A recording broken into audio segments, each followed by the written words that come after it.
आज 26 नवंबर हम कभी भी भूल नहीं सकते हैं। आज के ही दिन देश पर सबसे जघन्य आतंकी हमला हुआ था। आतंकियों ने मुंबई को, पूरे देश को थर्रा कर रख दिया था। लेकिन ये भारत का सामर्थ्य है कि हम उस हमले से उबरे और अब पूरे हौसले के साथ आतंक को कुचल भी रहे हैं। मुंबई हमले में अपना जीवन गंवाने वाले सभी लोगों को मैं श्रद्धांजलि देता हूं। इस हमले में हमारे जो जांबाज वीरगति को प्राप्त हुए, देश आज उन्हें याद कर रहा है। मेरे परिवारजनों, 26 नवंबर का आज का ये दिन एक और वजह से भी अत्यंत महत्वपूर्ण है। 1949 में आज ही के दिन संविधान सभा ने भारत के संविधान को अंगीकार किया था। मुझे याद है, जब साल 2015 में हम बाबा साहब आम्बेडकर की 125वीं जन्म जयंती मना रहे थे, उसी समय ये विचार आया था कि 26 नवंबर को संविधान दिवस के तौर पर मनाया जाए। और तब से हर साल आज के इस दिन को हम संविधान दिवस के रूप में मनाते आ रहे हैं। मैं सभी देशवासियों को संविधान दिवस की बहुत बहुत शुभकामनाएं देता हूं और हम सब मिल करके नागरिकों के कर्तव्य को प्राथमिकता देते हुए विकसित भारत के संकल्प को जरूर पूरा करेंगे।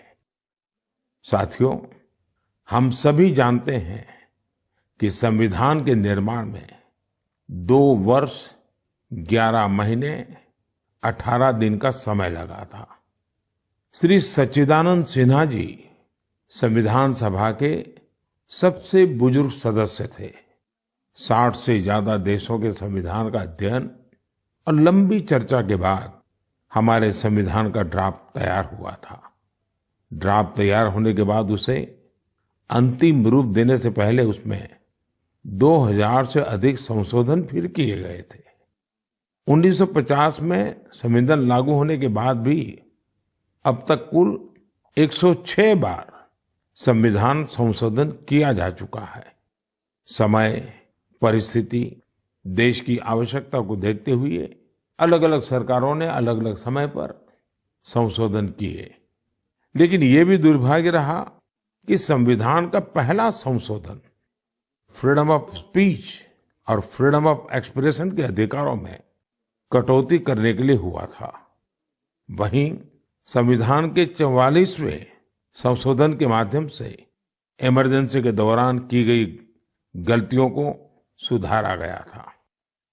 साथियों, ये भी बहुत प्रेरक है कि संविधान सभा के कुछ सदस्य मनोनीत किए गए थे, जिनमें से 15 महिलाएं थी। ऐसी एक सदस्य हंसा मेहता जी ने महिलाओं के अधिकार और न्याय की आवाज बुलंद की थी। उस दौर में भारत उन कुछ देशों में था जहां महिलाओं को संविधान से वोटिंग का अधिकार दिया। राष्ट्र निर्माण में जब सबका साथ होता है, तभी सबका विकास भी हो पाता है। मुझे संतोष है कि संविधान निर्माताओं के उसी दूरदृष्टि का पालन करते हुए अब भारत के संसद ने नारी शक्ति वंदन अधिनियम को पास किया है। नारी शक्ति वंदन अधिनियम हमारे लोकतंत्र की संकल्प शक्ति का उदाहरण है। ये विकसित भारत के हमारे संकल्प को गति देने के लिए भी उतना ही सहायक होगा।